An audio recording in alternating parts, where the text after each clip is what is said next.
ariko yose ni imiriho cyangwa iyo wagira n'ijana abantu barayimara kuko nsigaye ndavuga nta myaka 100 abantu barayimara ariko uvuga uti muri myaka 100 muri 80 muri 70 ubuzima bwanjye bufite intego nzahonja nzi ko uyu munsi ntashye nzahonja Yesu agarutse nzahonja umureka twe gupfa kubaho gusa dutunga ubuzima bufite intego. Haleluya ndabashuje mu izina rya Yesu. Yesu ashimwe.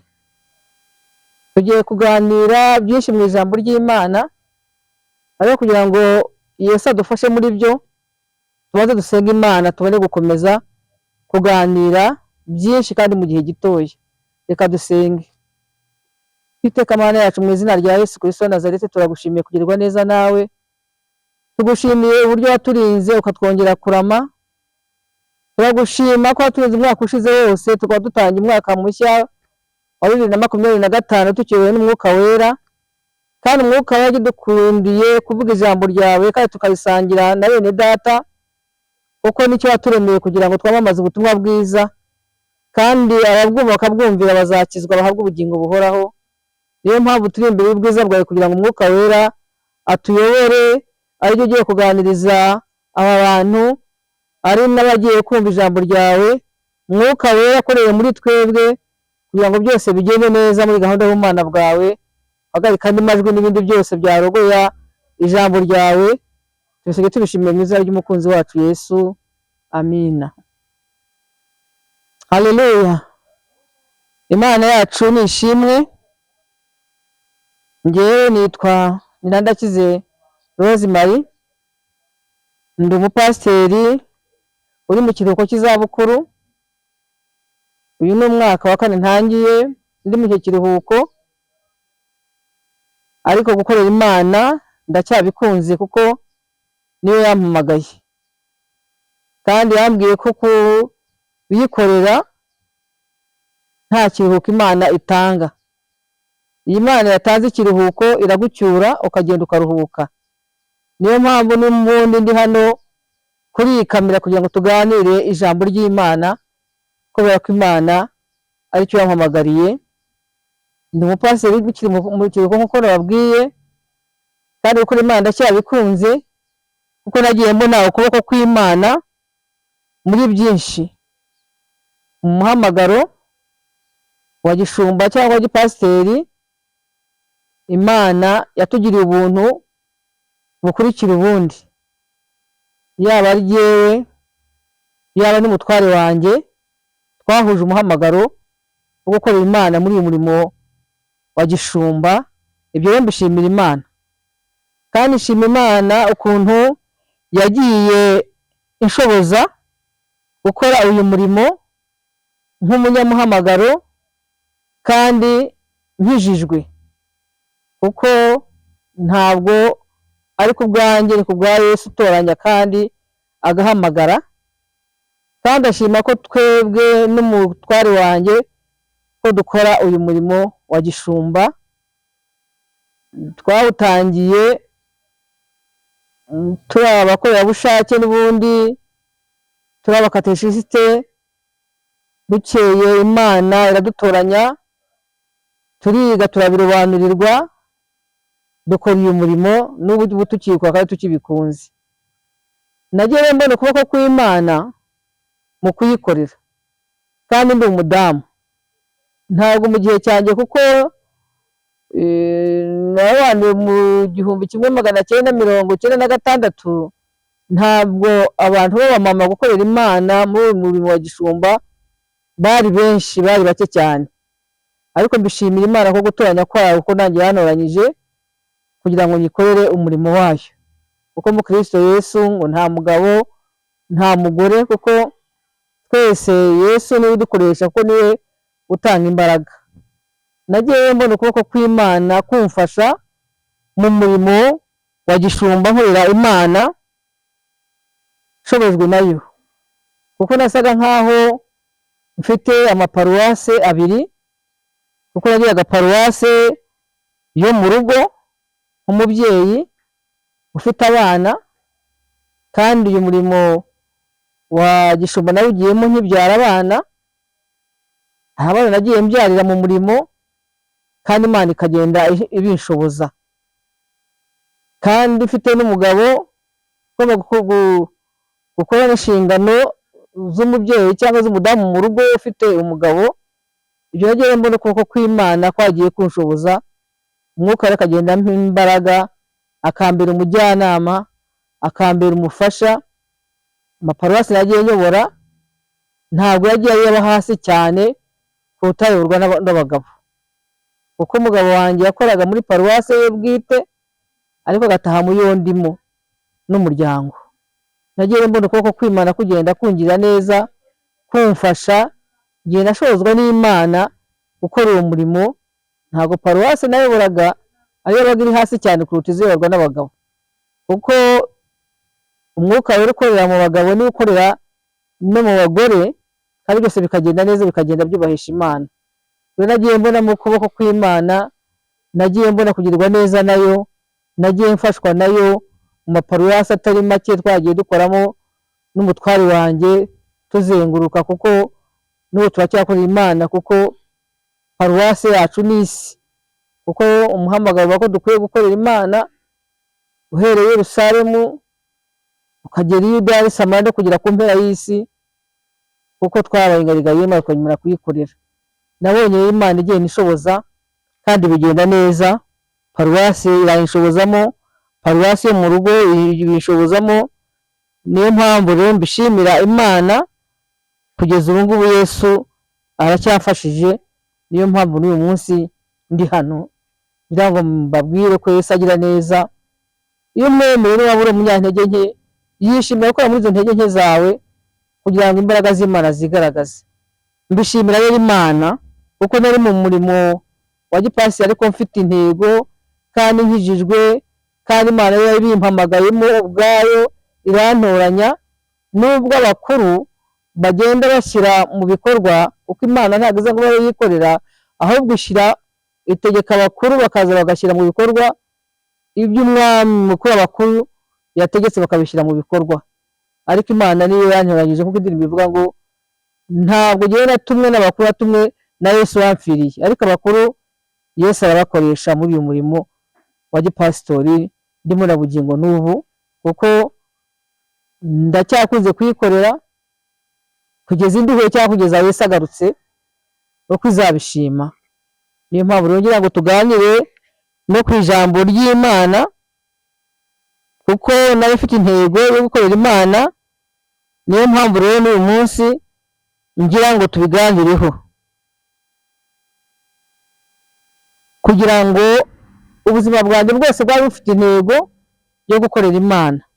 No muri uyu mwanya rero tuganire ku ijambo ry'Imana kugira ngo natwe tugire ubuzima bufite intego, kuko ariko Imana idushakaho. Tubanza dufatanye ijambo ry'Imana riri mu Itangiriro igice cyaho cya mbere umurongo wa 26. Imana iravuga iti tureme umuntu agira ishusho yacu ase natwe, atware amafi yo mu nyanja n'inyoni n'ibisiga byo mu kirere n'amatungo n'isi yose n'igikururuka cyose. Imana irema umuntu ngo agire ishusho yayo, afite ishusho y'Imana niko yamuremye, umugabo n'umugore niko yabaremye. Imana ibaha umugisha. Imana yabwita umwuka mugwire. Imana yacu ishimwe cyane, kuko Imana yaremye umuntu mu ishusho yayo, imuha umwuka wayo, imuha ubwenge, kuko umuntu ni ubwiza bw'Imana. Uko umuntu wese yaba yavutse uko ariko kose, ntabwo umuntu ari impanuka ku Mana. Nta muntu w'impanuka ku Mana ubaho. Umuntu wese Imana iramuzi kandi izi n'amazina yacu, ndetse no ku misatsi yo ku mitwe yacu irayizi, irabazwe. Niyo mpamvu yaturemye ituremeye imirimo myiza kugira ngo tuyigenderemo, ko tuyisoma mu rwandiko Pawulo yandikiye Abefeso igice cya 2 umurongo wa 10, navuga ngo turabo yaremye turemeye imirimo myiza muri Kristo Yesu kugira ngo tuyigenderemo. Haleluya. Imana ishimwe cyane kuko Imana nicyo yaturemeye, kandi ishaka ko Imana tuyinezeza tukagira ubuzima bufite intego, kandi intego Imana dushakaho ni ukugira ngo tuyinezeze. Turabo yaremye turemeye imirimo myiza kugira ngo tuyigenderemo muri Kristo Yesu. Ese koko turebye natwe tushaka turi mu ntego y'Imana? Icyo yaturemeye, yaturemye turemeye imirimo myiza kugira ngo tuyigenderemo. Imana itugirire neza. Turagomba kugira ubuzima bufite intego kuko Imana yaturemye neza, iduha ubwenge, iduha umwuka wayo kugira ngo atuyobore, kandi kugira ngo turemere imirimo myiza tuyigenderemo. Umuhanuzi Hagayi mu gice cye cya mbere umurongo wa 5 kugeza ku wa 7 avuga ngo twibuke ibyo dukora. Haleluya. Reka wendaho tunyaruke tuhasome Hagayi igice cya mbere umurongo wa 1. Reka tuhasome Hagayi igice cya mbere umurongo wa 5 avuga ngo noneho rero Uwiteka Nyiringabo aravuga ati nimwibuke ibyo mukora. Mwabibye byinshi ariko musarura bike, murarya ariko ntimuhaga, muranywa ariko ntimushira inyota, murambara ariko ntimushira imbeho, kandi nukorera ibihembo abibika mu ruhago rutobotse. Uwiteka Nyiringabo aravuga ati nimwibuke ibyo mukora. Haleluya. Imana yacu ishimwe cyane. Turabo yaremye turemeye imirimo myiza muri Kristo Yesu kugira ngo tuyigenderemo, kugira ngo umuntu wese agire intego y'ubuzima bwe.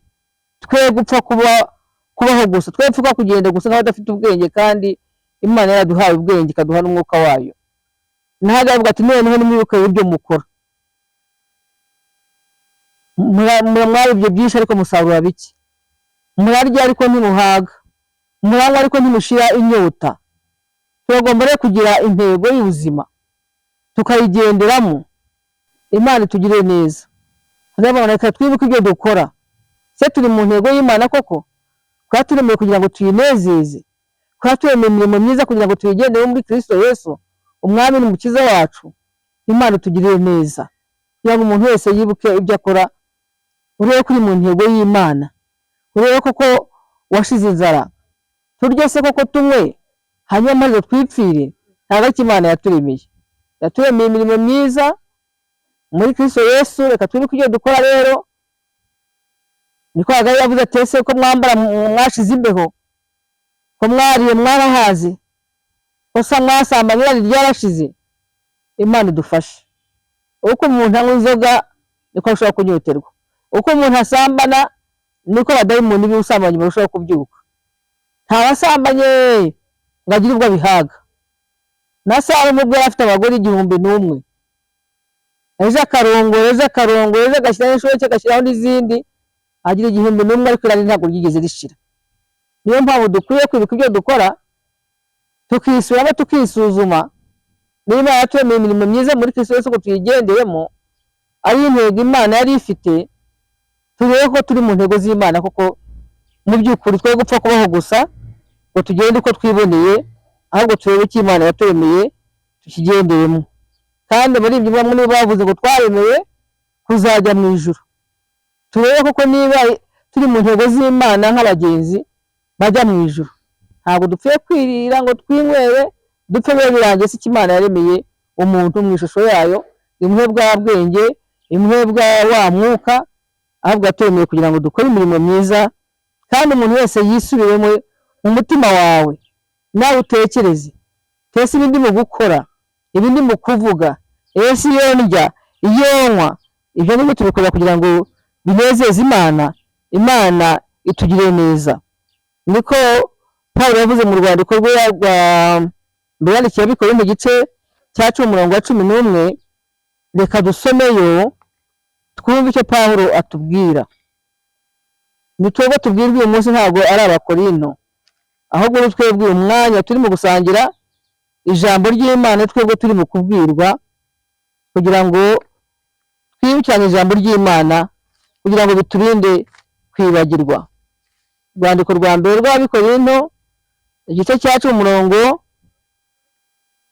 wa 31 aravuga ngo namwe iyo murya cyangwa iyo munywa cyangwa mukora ikindi kintu cyose mujye mukora byose guhimbaza Imana. Haleluya.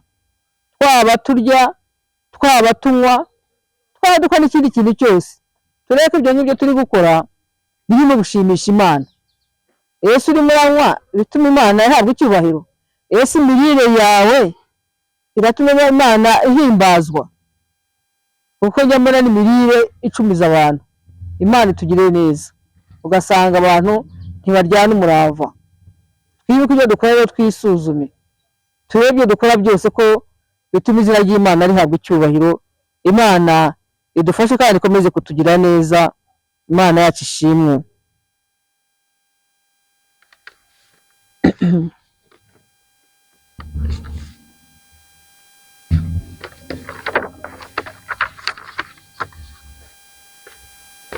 Imana itugire neza, tube mu ntego z'Imana, kuko niki Imana yaturemeye. Tutaba mu ntego y'Imana kuko byo yaturemeye. Pawulo yabyise amarushanwa. Iyo umuntu ari mu marushanwa aririnda muri byose kugira ngo atabasha guhisha intego. Niba nawe warahamagawe ukaba wumva nawe warahamagawe ufite intego, uragomba kwirinda kugira ngo ya ntego Imana yaguhamagariye utabasha kwihusha. Niko Pawulo yabyise amarushanwa, nk'uko tubisoma mu rwandiko rwandikiwe Abikorinto igice cya 9 umurongo wa 24 aravuga ngo ntimuzi yuko mu birori abasiganwa biruka bose, ariko ugororerwa kabumwe, namwe abariko mwiruka kugira ngo mugororerwe.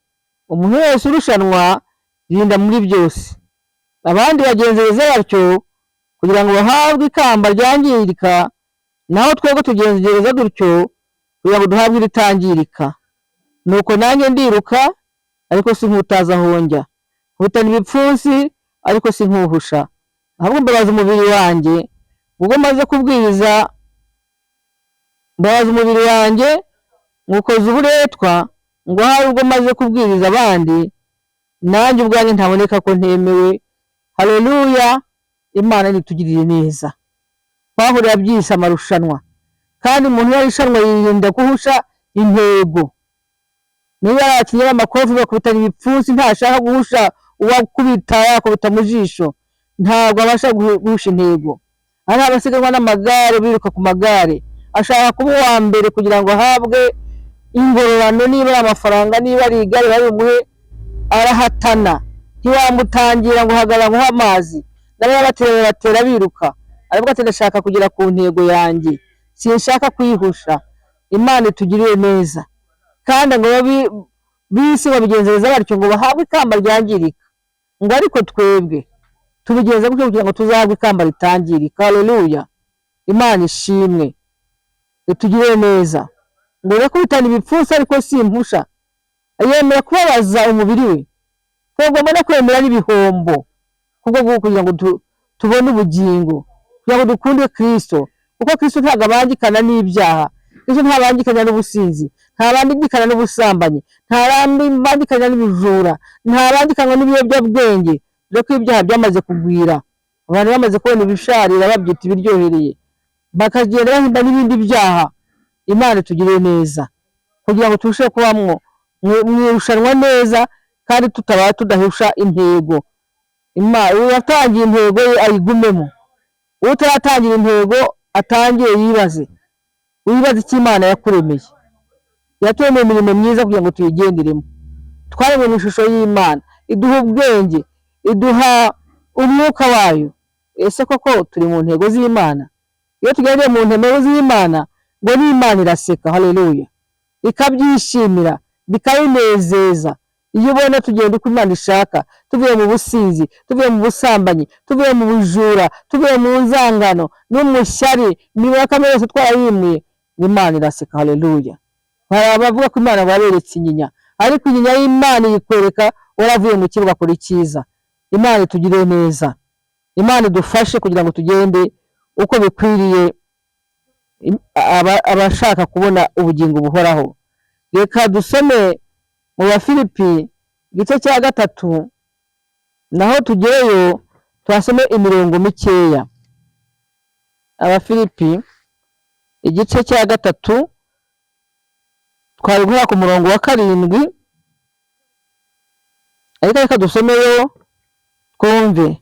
Ngo nyamara ibyarindamu yanjye bitekereza ko ari igihombo kubwo bwa Kristo, ndetse n'ibintu byanjye byose mbitekereza ko ari igihombo kubw'ubutunzi butagira akagero, nibwo kumenya Yesu Kristo, kubw'uwo nahombye ibyanjye byose, ndetse mbitekereza ko ari amase kugira ngo ndebe Kristo, kandi murebe ko ndi muri we, ntafite gukiranuka kwanjye kuva mu mategeko, ahubwo mfite ukuzanwa no kwizera Kristo, ariko gukiranuka kuva ku Mana guheshwa no kwizera, kugira ngo menye n'imbaraga ze no kuzuka kwe no gufatanya imibabaro ye no kujya ashushanywa n'urupfu rwe, nk'uko ngahaye ngere ku muzuko w'abapfuye. Si uko maze guhabwa cyangwa ngo mbe maze gutunganywa rwose, ahubwo ndakurikira kugira ngo ahari mfate icyo Kristo yamfatiye. Haleluya. Imana yacu tugirire neza bene data. Turagomba no kwemera ibihombo kugira ngo tugere ku ntego. Pawulo yari umuntu wize amategeko, ariko yemeye, umunyamategeko usobanukiwe w'umuhanga, ariko yemeye kugira ibintu ahomba. Yari mu ntego z'Imana kugira ngo abashe gufata icyo Kristo yabashe kumufatira. Imana ishimwe. Aravuga ati ibyanjye byose, ibyarindamu yanjye, ibyo ubwo businzi, ubwo busambanyi, ubwo bujura, ibyo byose dutandukanye n'Imana, imirimo yose ya kamere, ati nemeye ko biba igihombo kugira ngo ntunge Kristo, bashe gufata icyo Kristo yamfatiye. Haleluya. Yemera ko biba ibihombo, arabireka, arakomeza aratambuka kugira ngo azabashe gufata icyo Kristo yamufatiye. Kandi na Yesu niko yatubwiye, turagomba kuba mu ntego z'Imana neza. Yavuze ati nimuhagarike imitima yanyu, timwizere Imana namwe munyizere. Mu rugo rwa Data hari amazu menshi, yaba atarahemba amabwiye, ariko nta mazu arahari, kandi ngiye kubategurira hanyu ngo aho ndi namwe muzabeyo. Haleluya. Imana yacu ni ishimwe kandi ihabwe icyubahiro. Ibihagarika imitima ni byinshi. Iyo umuntu ashaka naho kuhahagarika umutima, ariko Yesu ngo nagiye kubategurira hanyu, nzagaruka mbajyane. Aho agiye kudutegura ngo hari iby'ijisho tutigeze kubona, hari iby'ugutwi tutigeze kumva, ibyo Yesu abitegura abayikunda. Imana ni ishimwe. Yagiye kudutegurira kandi azagaruka atujyane ngo hari natwe tubaneyo na Yesu umwami wacu. Imana ishimwe kandi ihabwe icyubahiro ko Yesu yaragiye kandi azagaruka. Niyo mpamvu rero niba dufite ibyiringiro muri we, turakwiye kwihoreza nk'uko Yesu aboneye, ntiduhishe intego. Niba ari amazu duhangayikije imitima, mu ijuru hari amazu menshi Yesu agiye kuyategura, kandi hari ibiryo by'umwuka, ibyo kunywa by'umwuka, tuzanywa, tuzarya, tuzanezerwa. Imana ni ishimwe. Kandi Pawulo yagumye guhumuriza, aho navuga ati nimuhumure, haba basinziriye muri we, haba nuko bazaba bakiriho Kristo naza. Impanda ikavuga ngo hazabanza kuzuka abasinziriye muri we, ngo natwe bazaba bakiriho, ngo duhindurwe nk'uko tubisoma mu rwandiko Pawulo yandikiye Abatesalonike igice cya 4 ku murongo wa 13 kugeza 18. Nuko tumuranisha umubare kubwirana ayo magambo. Imana ishimwe. Mureke tutunge ubuzima bufite intego, twe gupfa kubaho gusa, kuko ngo imyaka y'umuntu harama ngo imyaka 70, ariko yose ni imiriho, cyangwa iyo wagira n'ijana abantu barayimara, kuko nsigaye ndavuga ngo nta myaka 100 abantu barayimara. Ariko uvuga uti muri iyo myaka 100, muri 80, muri 70, ubuzima bwanjye bufite intego.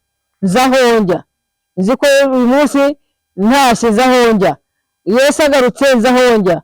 Mureke twe gupfa kubaho gusa, dutunge ubuzima bufite intego, tumenye aho tuva, tumenye n'aho tujya, twe gupfa kurya no kunywa gusa ngo hasigaye twirire, twinywere, twisindire, twisambanire, hasigaye twipfire. Kandi n'abatangiye urugendo urebe ko intego yawe watangiye irimo neza nta kwihusha. Uramutse ugenda uyihusha ugira ibirangaza, garuka mu murongo neza. Utari watangira, tangira uvuga uti ubuzima bwanjye ko ufite intego, ese iherezo ryanjye ni irihe? Kuko niko Yosuwa yavuze ngo abanyabwenge baba bitaye kuri ibi, baba bitaye ku iherezo ryabo. Turakwiye kugira ubwenge, niko Imana yaturemye, yaduhaye ubwenge, yaduhaye umwuka wayo, ndetse ngo tweze gusanga Imana tubona hatoya. Mureke rero twibaze, hanyuma urebe intego yawe, urebe aho uva, urebe aho ujya, kuko iwacu ni mu ijuru, niyo Kristo ari. Dukwiye kuba amaso ibyo dukora mu isi, izi ko tubikwiriye, bigiye kudutandukanya n'urukundo rw'Imana, bigiye kudutandukanya n'umwami wacu. Imana itugire neza, kandi umwuka wera bwe dusobanurire. Mwana wese umwuka wera hageze, Imana ihabwe icyubahiro. Mureke dusenga Imana. Uwiteka Mana, mu izina rya Yesu turagushimiye kuri Imana nziza, Imana igira gahunda, Imana ikunda umuntu wenye mu ishusho yawe, ukamuha ubwenge, ukamuha umwuka. Turinginze kugira ngo Data wa twese iri jambo ryawe twigisha rikaduhugura, tubashe kuryumva no kurigenderamo, kandi umuntu abashe guhitamo neza, kuko igihe kigabanutse kandi uzaza akaba atazatinda. Umuntu wese abashe kubimenya, abashe kubisobanukirwa mu buryo bwa mwuka, kuko uzi ibikwiye buri muntu wese. Natwe tubisabye tubishimiye mu izina ry'umukunzi wacu Yesu, amina. Amina. Imana yacu ishimwe, ihabwe icyubahiro. Amahoro Kristo abane natwe.